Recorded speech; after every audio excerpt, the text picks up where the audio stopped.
کلیم نے خراب کی ہے۔ پر آپ کی پریشانیاں ہیں تو آپ جانور یہیں بیٹھے بیٹھے ابھی جو میں نے آگے سکھانا ہے آپ لوگوں کو وہ یہی چیز، ایسی کوالٹیز آ گئی ہیں کہ جس سے اگلا انسپائرڈ ہو۔ ولر نے کیا کیا؟ ولر نے یہ کیا کہ مجمع بلایا، کسوٹی کا پروگرام کیا کیا پین کو پلیجر میں بدلی کر دیا۔ اس لیے کہ ہر کسی کا اتنا اسٹیمنا نہیں ہوتا کہ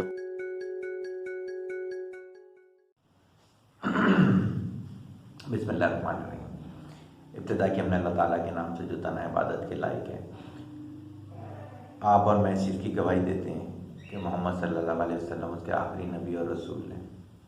آپ اور میں اس چیز پہ بھی کمیٹیڈ ہیں کہ علم کا ماخذ قرآن مجید اور اس تک پہنچنے کا رستہ میرے نبی کی سنت۔ الحمدللہ اللہ کا خاص احسان ہے کہ ہمارے لیکچرز ابھی تک صحیح چل رہے ہیں۔ غالباً 5 ریکارڈ ہو چکے ہیں، یہ 6واں ریکارڈ ہونا جا رہا ہے۔ اللہ تعالیٰ یہ آسانیاں کرتے ہیں، اللہ تعالیٰ ہی ذہنوں میں الفاظ ڈالتے ہیں، ہمارا کام سے بھی ہوتا ہے، اللہ سے رجوع کرنا ہوتا ہے۔ بہت اچھے سوالات آ رہے ہیں، لوگ اب سوچنا شروع ہو گئے ہیں ہمارے ارد گرد والے۔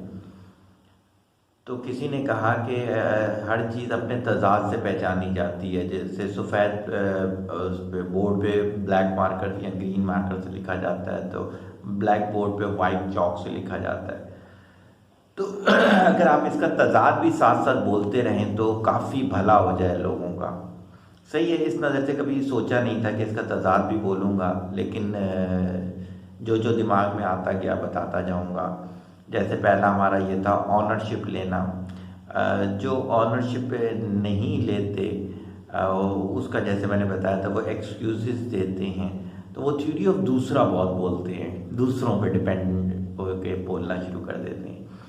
جن کا مینٹور نہیں ہوتا وہ ہر تھوڑے عرصے کے بعد اپنی لائف کا ایم بھی تبدیل کر لیتے ہیں اور اپنا رستہ بھی تبدیل کر لیتے ہیں، اور یقین کیجیے گا بالکل صحیح بات کرنے جا رہا ہوں کہ ہر تھوڑے عرصے بعد ان کا ایمان بھی بدلی ہو جاتا ہے۔ اچھا، اس کے بعد ہم آ گئے میرے پاس لکھا ہوا ہے کون کون سے بول دیے۔ اچھا، شکر ادا کرنا۔ جو شکر ادا نہیں کرتا، جو ناشکرا ہوتا ہے، اس کی کبھی پوری نہیں ہوتی کوئی بھی چیز، اس کی نہ اس کی خواہشات کبھی پوری ہوتی بھی نظر آ رہی ہوتی، نہ وہ جتنا بھی پیسہ کما لے اس میں پورا نہیں ہو رہا ہوتا، کھانے پینے کی جو بھی چیز دے دیں اس میں وہ پورا نہیں ہو رہا ہوتا، مال اسباب حسن جو بھی اللہ تعالیٰ دے وہ اس میں پورا نہیں ہو رہا ہوتا۔ تو شکر ادا کرنے کے اگینسٹ یہ ہو گیا۔ اچھا، اس کے بعد آ گیا کہ میں کو ہم میں تبدیل کرنا، جس میں میں ہوتی ہے اس کے ساتھ ہمیشہ جو لوگ ہوتے ہیں وہ دھوکے بازی اکثر ہوتے ہیں، اور میں نے دیکھا کہ کوئی بہت زیادہ اس کے ساتھ رہ نہیں سکتا۔ یہ چیز یاد رکھیے، رہے گا تو بہت ہی کوئی آرڈنری سا پرسن ہوگا جو ان کے ساتھ وقت گزارے گا۔ اچھا، پھر آ گیا کہ ایک غلطی 2 دفعہ نہ کرنا۔ جو بار بار غلطیاں کرتے ہیں وہ ایک ہی سٹیپ پہ کھڑے رہتے ہیں، ان کی ترقی بہت سلو ہوتی ہے۔ چند تضادات بولنے کی کوشش کی میں نے، انشاءاللہ اس کو آگے بھی ہم کرتے رہیں گے۔ آج ہم بولیں گے دعا کو عبادت بنانا۔ ہمارے ادھر پورا لیکچر اس میں بھی میرا موجود ہوگا کہ دعا کیا ہوتی ہے، کیسے کی جاتی ہے، اور ابھی ہمارا جو ٹرو ڈیفینیشن آف اسلام ہے اس میں 3 سے 6 گھنٹے کا اس میں بھی ایک لیکچر موجود ہے، تو میں اس پہ نہیں آتا، میں صرف اسی ٹائٹل کو لے کے چلتا ہوں، دعا کو عبادت کیسے بنایا جاتا ہے۔ دعا کو عبادت بنانے کے لیے آپ کو سمجھنا پڑے گا کہ دعا جو ہے وہ صرف اپنی خواہشات پوری کرنے کے لیے نہیں مانگی جاتی۔ دعا تو اللہ تعالیٰ کے سامنے سوال ڈالنا ہوتا ہے، وہ ضروری نہیں ہے میں اپنی ہی خواہشات کا ڈالوں۔ جیسے میں کسی کو بتا رہا تھا پی ایس ایل ہو رہا ہے، بہت سے لوگ ایسے ہیں جن کو کرکٹ کا شوق نہیں ہوگا، انہوں نے پی ایس ایل کی کامیابی کے لیے بھی دعا نہیں کی ہوگی۔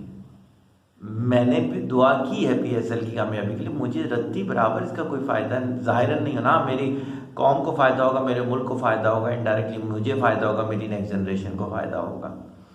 اسی طرح سے اگر کوئی بیمار ہو جاتا ہے، میں جانتا بھی نہیں ہوں لیکن میں اس کے لیے دعا ضرور کرتا ہوں، نام لے کے کرتا ہوں، جب مجھے پیغام مل جائے، ہاں مجھے پتہ ہی نہیں تو جنرل دعا کر دیتا ہوں۔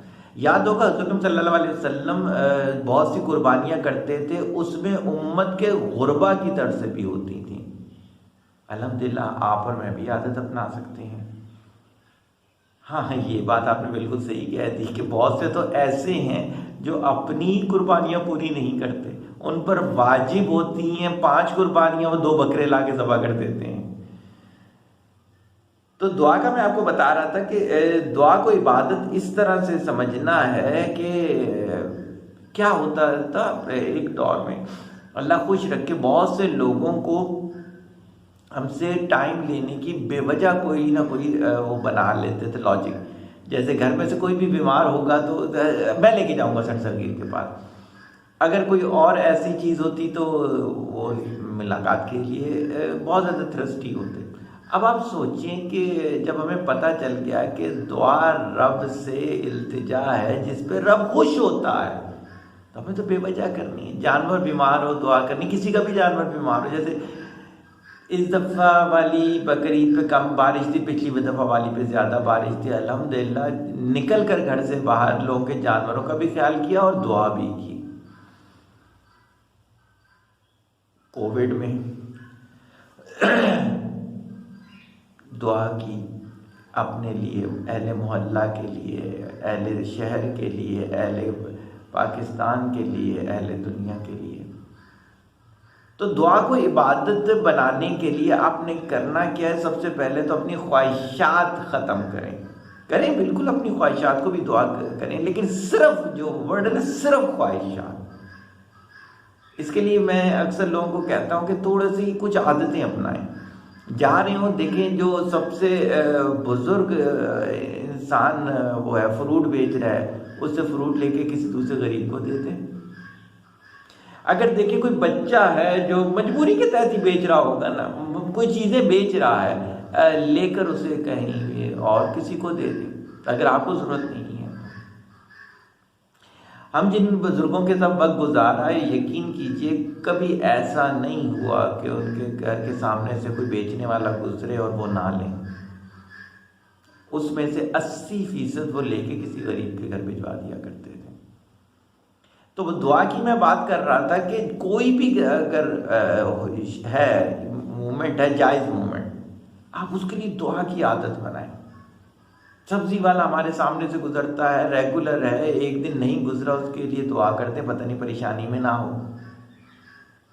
کسی کی بچیاں ہیں صرف، اور آج کل کے حالات کے لحاظ سے بڑا مشکل ہو جاتا ہے ان کو لانا لے جانا، ان کی تمام چیزوں کا خیال کرنا، اس شخص کے لیے دعا کریں، ان بچیوں کے لیے دعا کریں۔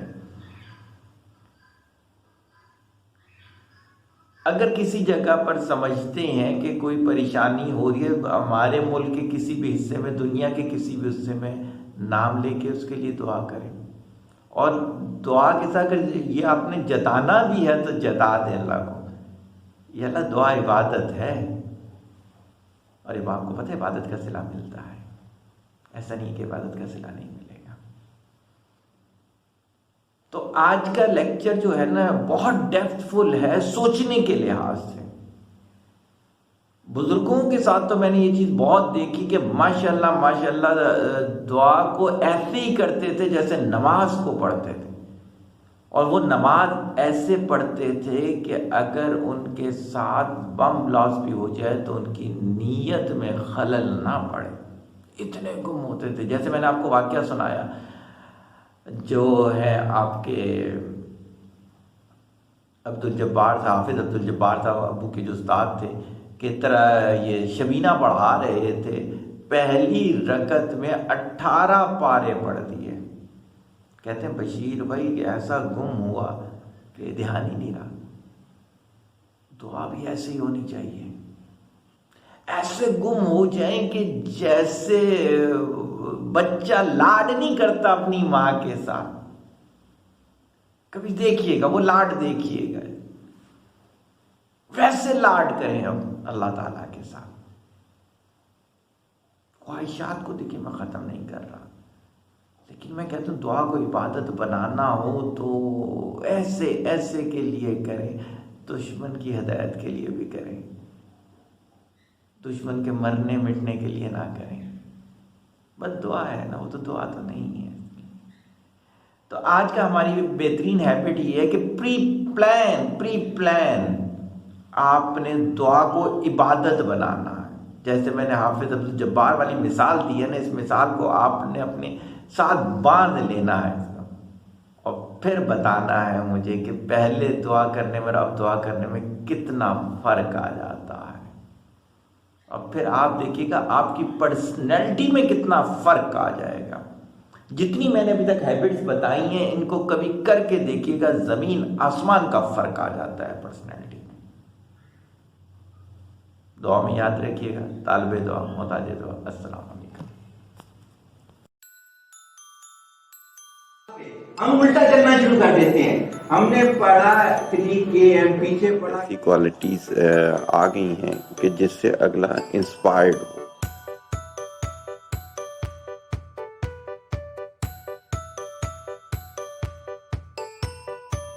یہیں بیٹھے بیٹھے ابھی جو میں نے آگے سکھانا ہے آپ لوگوں کو وہ یہی. وہ فرصت میں کیا کرتا، جن کے پیچھے پڑھتا تھا خدا را اپنی تربیت کرو، خدا را اپنے بچوں کی تربیت